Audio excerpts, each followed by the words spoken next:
Hey guys, it's Pels from Metal BMX here.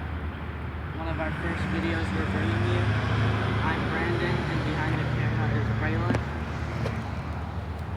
And today we are going to bring you the 2017 Kink Dirt Bike Chain.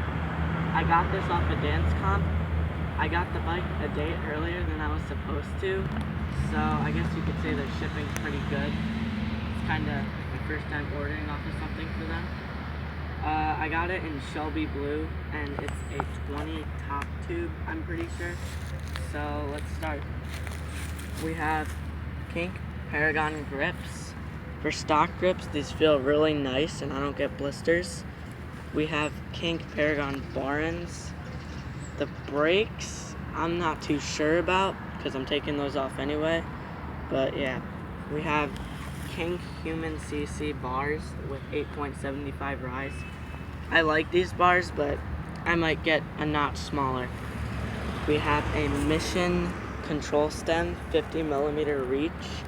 I can't really judge anything of how it works on the bike because I've only had it for 2 days. We have Kink Lance forks. I think they're pretty heavy, so might get new ones. We have a Wanda 2.35 tire with a Mission X7 rim and a Mission access hub. Coming over here to the pedals, we have Kink Hemlock pedals. These aren't the best pedals, but they'll do for now. Then to the cranks, we have Mission Triumph cranks, 170mm. It might be 175, I'm not really sure. Then to the chain, it's a Mission 410 chain.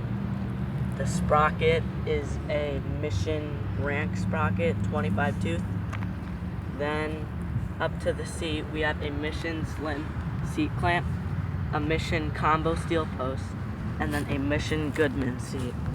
Coming to the back, it's all the same except the hub. We have a Mission semi-sealed cassette hub. Do a little quick sound check for you guys. It's not the loudest, but it's decently loud. So that's all for today, guys. Stay tuned and subscribe for more. Bye.